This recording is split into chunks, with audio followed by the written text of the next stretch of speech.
Welcome back to show خواتین و حضرات. آج ہم بات کریں گے ایک ایسی رات کے بارے میں جسے رحمت، مغفرت اور نجات کی رات کہا جاتا ہے. جی ہاں، شب برات جو کہ بالکل آج رات کو ہی گزری ہے.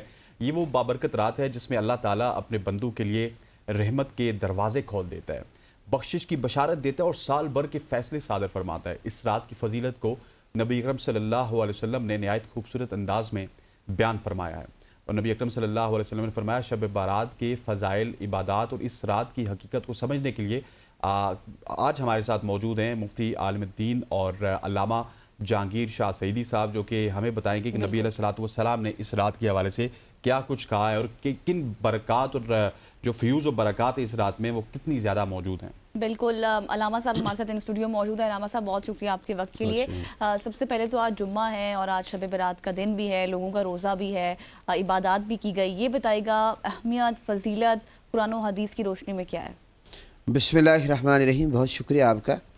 میں عرض کروں گا کہ ویسے تو شعبان المعظم کا پورا جو مہینہ ہے فضیلت والا ہے. آقا علیہ السلام کا فرمان ہے کہ شعبان میرا مہینہ ہے، رمضان اللہ کا مہینہ ہے. اور ایک روایت یہ بھی ملتی ہے کہ معراج کا جو مہینہ ہے رجب شریف کا، وہ اللہ کا مہینہ ہے. حضور نے فرمایا شعبان میرا مہینہ ہے اور رمضان میری امت کا مہینہ ہے. تو شعبان المعظم میں یہ جو شب برات کی رات ہے، یہ 15 شعبان کی رات جس کو نصف شعبان کی رات کہتے ہیں، اس کی بہت زیادہ فضیلت ہے، بہت اہمیت ہے. اور یہ لیلۃ القدر سے بھی یہاں تک کہا جاتا ہے کہ افضل ہے. لیکن آپ یہ دیکھیں کہ لیلۃ القدر کو تو آپ نے تلاش کرنا ہے، 21 میں، 23 میں، 25 میں، 27 میں، 29 میں، 5 راتوں میں تلاش کرنا ہے. اس کو اللہ نے پردوں میں رکھا ہے. لیکن یہ ہے کہ شب برات کو اللہ نے اوپن کر دیا ہے. اور یہ پھر آپ یہ دیکھیں کہ سورج غروب ہونے سے لے کر آفتاب ہونے تک یہ ماشاءاللہ ایسی بابرکت رات ہے کہ اللہ تعالیٰ کی طرف سے یہ ندا آتی ہے کوئی مانگنے والا اس کو رزق دیا جائے، ہے کوئی بخشش مانگنے والا اس کو بخش دیا جائے، ہے کوئی مریض کو صحت دی جائے. تو یہ لوٹ سے لگی ہوئی ہے، اللہ کی طرف سے خاص کرم ہوتا ہے. اور احادیث میں یہ ملتا ہے کہ جس نے پیدا ہونا اس کی پیدائش لکھی جاتی ہے، جس نے مرنا اس کی موت لکھی جاتی ہے، سب کچھ لکھا جاتا ہے. یہاں تک کہا جاتا ہے کہ قرآن مجید کا جو لوح محفوظ پہ جو قرآن مجید لکھا گیا ہے وہ اس رات کو لکھا گیا ہے. یہ بھی قرآن کی آیت سے ثابت ہے. لیکن وہ قرآن میں آتا ہے کہ نزول سورہ دخان کی پہلی آیت میں کہ قرآن کا نزول جو ہے شب برات میں ہوا. اب دوسری جگہ پہ قرآن میں یہ آ گیا کہ شہر رمضان الذی انزل فیہ القرآن، رمضان کا وہ مہینہ ہے جس میں قرآن نازل ہوا. اب بظاہر تو یہ دو آیتوں میں ٹاکرا لگتا ہے، لیکن مفسرین کرام، محدثین کرام نے اس کی تفصیل بیان کی. وہ یہ ہے کہ لوح محفوظ پر قرآن مجید شب برات کو لکھا گیا اور شب قدر کو قرآن کا نزول ہوا، پھر قرآن تھوڑا تھوڑا نازل ہوا 23 برس میں. تو یہ رات بہت ہی اہم رات ہے، عظیم رات ہے. اور آقا علیہ السلام اس رات کو، میرے آقا خود جنت البقیع میں تشریف لے گئے. ام المؤمنین بی بی عائشہ صدیقہ رضی اللہ عنہا جب دیکھنے لگی کہ حضور اپنے بستر مبارک پہ تشریف فرما نہیں ہے تو دیکھنے لگی، بے چینی ان کو ہوئی کہ میرے آقا کہاں تشریف لے گئے. جب میرے آقا واپس تشریف لاتے دیکھتے ہیں کہ بی بی عائشہ صدیقہ بے چین ہے، پریشان ہے، تو میرے آقا نے فرمایا کیا ماجرا، آپ کیوں پریشان ہے، کیا آپ کو اس بات کا خوف ہے کہ میں آپ کی حق تلفی کروں گا؟ حضرت بی بی عائشہ صدیقہ نے عرض کیا نہیں یا رسول اللہ، میں یہ سمجھی کہ شاید آپ ازواج مطہرات کے ہاں کسی کے پاس چلے گئے، کیونکہ حضور کے 9 ازواج کے بارے میں بھی آتا ہے، 11 کے بارے میں بھی آتا ہے، تو آپ کہیں ادھر تشریف لے گئے. میرے آقا نے فرمایا نہیں، میں جنت البقیع میں گیا ہوں اور آج اتنے لوگوں کی بخشش ہوتی ہے آج کی رات جتنی بنو کلب کی بکریوں کے بال ہیں. اچھا، بنو کلب کی حضور نے کیوں مثال دی کہ مدینہ پاک میں سب سے زیادہ بکریاں جو رکھنے والے تھے وہ بنو کلب کے لوگ تھے. یہاں تک بھی آیا کہ بنو کلب کی بکریوں کی تعداد کتنی تھی؟ تقریباً 20,000 تھی. اب 20,000 تعداد اور ایک بکری کے اوپر بال کتنے ہیں؟ تو حضور نے فرمایا جتنے ان کے اوپر بال ہیں، صرف بکریوں کی تعداد نہیں ہے. حضور نے یہ نہیں فرمایا کہ جتنی بنو کلب کی بکریاں اتنے لوگوں کے بخشش ہوگی. حضور نے فرمایا بنو کلب کی بکریوں پر جتنے بال ہیں. اب مجھے آپ یہ بتائیں کیا کوئی یہ دعویٰ کر سکتا ہے کہ میرے سر پہ کتنے بال ہیں؟ ہم تو اپنے سر کے بالوں کا، پھر بکری کے اوپر کتنے بال ہیں؟ اتنے لوگوں کو بخشش ہوتی ہے. تو شب برات کو قبرستان میں جانا یہ آقا علیہ السلام کی سنت ہے. اچھا مفتی صاحب یہ بھی بتائیے گا کہ سنتوں پہ تو ہم بالکل بات کریں گے آگے جا کے. اس کو فیصلوں کی رات بھی کہا جاتا ہے. اس کے حوالے سے کہا جاتا ہے کہ آپ کے رزق کے حوالے سے فیصلے ہوتے ہیں، آپ کی زندگی موت کے فیصلے ہوتے ہیں. ان فیصلوں کے لیے ہمیں کس قسم کا اہتمام کرنا چاہیے؟ قبر میں تو چلے ہم جاتے ہیں، عبادات کیا کیا کرنی چاہیے؟ دیکھیں بات یہ ہے کہ یہ پوری کی پوری رات عبادت کی ہے. اور ویسے تو پورا شعبان المعظم کا جو مہینہ آتا تھا صحابہ کرام کمر کس لیتے تھے. اور آقا علیہ السلام سب سے زیادہ روزے میرے آقا رمضان کے علاوہ اگر کسی مہینے میں رکھتے تو وہ شعبان المعظم میں رکھتے سب سے زیادہ. بعض روایت میں آتا ہے کہ آقا علیہ السلام یہاں تک شعبان میں اتنے روزے رکھتے ہیں کہ رمضان کو ملا دیتے اس سے. یہ پورا مہینہ بابرکت ہے، فضیلت والا، استقبال رمضان کا مہینہ ہے. اپنے مال کی زکوٰۃ دینا، صدقہ کرنا، خیرات کرنا. اور خاص طور پر یہ جو رات آتی ہے اس میں تو بہت زیادہ محنت کرنی ہے جناب، اس کے ہم نے تیاری کرنی ہے، قرآن کی تلاوت زیادہ کرنی ہے۔ میں تھوڑا سا میرا سمجھانے کا انداز مختلف یہ ہے، میں لوگوں کو یہ کہتا ہوں کہ آپ نوافل کم پڑھیں، نوافل وہ پڑھیں جن کے فرائض پورے ہیں، جن کے فرائض پورے نہیں ہیں۔ دیکھیں بالفرض اگر آپ نے میرا قرضہ دینا ہو، آپ مجھے تحفے دینا شروع کر دیں تو میں سمجھوں کہ آپ تو قرض سے جان چھڑا رہے ہیں، ایسے ہی ہے۔ So true. دیکھیں ہم میں سے کتنے لوگ ہیں جو یہ دعویٰ کر سکیں کہ جب سے نماز ان پہ فرض ہوئی ہے ابھی تک نماز قضا نہیں ہوئی؟ نماز فرض ہے، اگر ایک بندہ ساری رات عبادت کرے صبح کی نماز نہ پڑھے تو عبادت کا کوئی فائدہ نہیں، بالکل، کیونکہ عبادت نفل ہی ہے۔ میں یہ سمجھتا ہوں کہ ہمیں عشاء کے نماز تو پڑھنی چاہیے، عشاء کے بعد جتنی توفیق ہو ہمیں عبادت کرنی چاہیے، نوافل پڑھنے چاہیے، زیادہ سے زیادہ قرآن کی تلاوت کریں، اور اس کے بعد جناب اگر جس کی نمازیں قضا نہیں ہیں تو سبحان اللہ وہ نفل پڑھیں۔ صلاۃ و تسبیح اس کی بہت زیادہ اہمیت ہے، صلاۃ و تسبیح پڑھیں، اور اس کے ساتھ یہ ہے کہ قضا نمازیں پڑھیں۔ یہ بہت ساری عبادات ہیں، اور حقوق اللہ اور حقوق العباد کی پاسداری تو کرنی ہے۔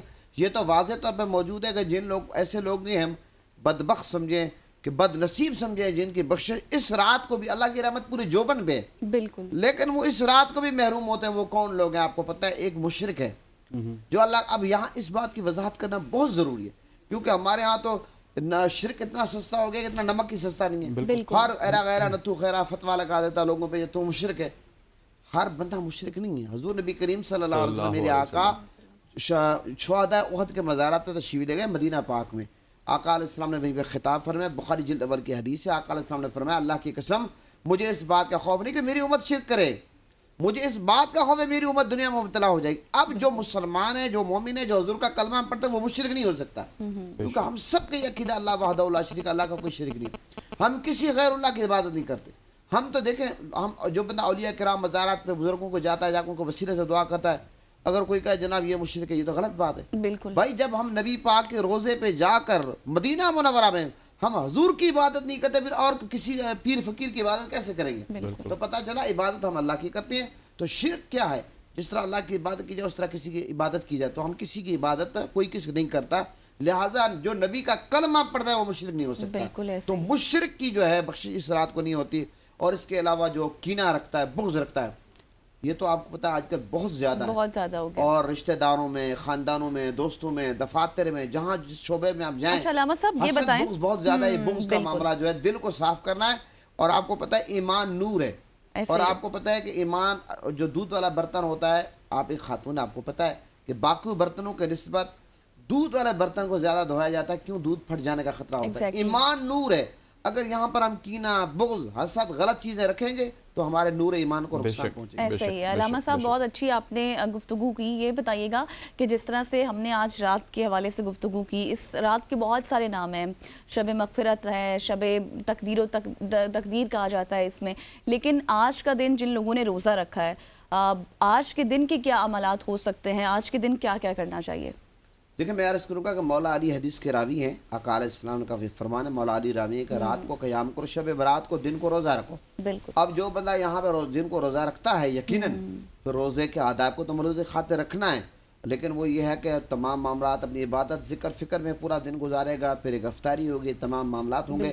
وہ خوش نصیب آدمی ہے جو نفلی روزہ رکھتا ہے، نفلی روزہ ہے، بالکل، لیکن اس کی فضیلت بہت زیادہ ہے، تو اس لیے بہت سارے اہل ایمان نے آج روزہ رکھا ہوا ہے، رات بھر شب بیداری میں گزاری ہے، عبادت میں گزاری ہے، اللہ کی بارگاہ میں گڑ گڑاتے رہے، روتے رہے، دن کو روزہ ہو، یہ تو بہت بڑی سعادت کی بات ہے۔ اور اس وقت ہم سب کو کثرت درود و سلام پڑھنا چاہیے، ذکر اذکار کرنا چاہیے، صدقہ خیرات کرنا چاہیے، اپنے لیے، پاکستان کے لیے، امت مسلمان کے لیے، فلسطین کشمیر بھائیوں کے لیے، دکھی انسانیت کو دعا میں یاد رکھیں۔ اچھا آپ نے فرمایا پچھلے سوال کے جواب میں کہ ایک تو مشرک کی بخشش نہیں ہوتی، ایک شراب پینے والے کی نہیں ہوتی، اچھا یہ 8 قسم کے لوگ ہیں۔ ایک ماں باپ کا نافرمان ہے اس کی بخشش نہیں ہوتی، دوسروں کے حق کھانے والے کی بخشش نہیں ہوتی، یتیموں کا حق کھانے والے کی بخشش نہیں ہوتی، لیکن مفتی صاحب اس دیر از اینی وے آؤٹ کہ آپ اگر سچے دل سے توبہ کر لیں اور اس کے بعد اللہ کو بھی پتہ چل جائے کہ توبہ ان کی ہوگی، اس کے بعد یہ گناہ نہیں کریں گے تو اس کی بھی بخشش ہو سکتی ہے؟ بالکل 100% ہو سکتے ہیں۔ دیکھیں بات یہ ہے کہ جو حقوق العباد کا معاملہ ہے، یہ یہاں پہ کہا گیا کہ جو شراب کا عادی ہو، یعنی کہ جس نے بالکل اپنا اوڑھنا بچھونا شراب کو منا لیا ہو،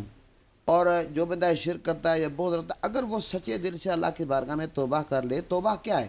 توبہ جب بندہ کہتا ہے یا اللہ میں کٹ جاؤں گا، مر جاؤں گا، کچھ بھی ہو جائے گا، دوبارہ میں یہ کام نہیں کروں گا، اللہ کی بارگاہ میں معاہدہ کرتا ہے۔ اور ہمارے ہاں میں یہ بھی عرض کرتا چلوں کہ بہت سارے لوگ توبہ کرتے ہیں، ان کو توبہ کرنے کا طریقہ ہی نہیں آتا، تو توبہ کرنے کا طریقہ اللہ نے قرآن میں کیا بتایا. آپ 5واں پارہ پڑھیں سورہ نساء پارہ نمبر 5 جو ہے, اس میں اللہ نے کیا فرمایا, وَلَوْ أَنَّهُمْ إِذْ ظَلَمُوا أَنفُسَهُمْ جَاءُوكَ فَاسْتَغْفَرُوا اللَّهَ وَاسْتَغْفَرَ لَهُمُ الرَّسُولُ لَوَجَدُوا اللَّهَ تَوَّابًا رَحِيمًا. اے محبوب, جب یہ خطا کر بیٹھے ہیں, ظلم کر بیٹھے ہیں, تو آپ کی بارگاہ میں آ جائیں, آپ ان کے لیے شفاعت کر دیں, میں ان کو بخش دوں گا. اب آپ کو پتہ ہے کہ ہر بندہ تو حضور کی بارگاہ میں مدینہ پاک نہیں جا سکتا, اور یہ پیسے کا کھیل نہیں ہے, بلاوے کی بات ہے. اب ہم کس طرح توبہ کریں؟ اس کا سیدھا سا طریقہ اللہ نے اپنے بارے میں کیا فرمایا کہ میں بندے کی شاروں سے زیادہ قریب ہوں. قرآن میں آ گیا. حضور کے بارے میں کیا فرمایا کہ نبی مومنوں کے جانوں سے زیادہ قریب ہے. بالکل. تو طریقہ کار یہ کہ 2 نفل پڑھیں اور یہ تہ سے, یہ دل سے نیت کریں کہ میں دوبارہ غلطی نہیں کروں گا, سچے دل سے توبہ کریں, اور اس کے بعد 2 نفل پڑھ کے جناب تصور کریں کہ میں حضور کے روزے پہ بیٹھا ہوں, اور آقا علیہ السلام کے وسیلے سے دعا کی بارگاہ میں. تو جس محبوب کے لیے اللہ نے کائنات کو بنایا, جب ہم اس کا وسیلہ پیش کریں گے تو اللہ تعالیٰ ہم پر رحم کرے گا, کرم کرے گا. اللہ رحیم ہے, کریم ہے, ہمیں معاف کر دے گا, اور آئندہ ہم ان غلطیوں سے بچنا ہے. ہم نے اللہ سے نا امید تو ہونا ہی نہیں ہے. بالکل. کوئی کتنا ہی گناہ گار کیوں نہ ہو, وہ وحد بارگاہ ہے جس سے ہم جڑے رہنا. علامہ صاحب آپ کا بہت بہت شکریہ. علامہ جہانگیر سعیدی صاحب ہمارے ساتھ موجود تھے, جو کہ شب بارات کے حوالے سے بات کر رہے تھے. خواتین و حضرات, آج کی صبح کی سوچ سے اتنا ہی. مجھے غزل کو اور ہماری پوری پروڈکشن ٹیم کو اجازت دیجیے. اللہ حافظ.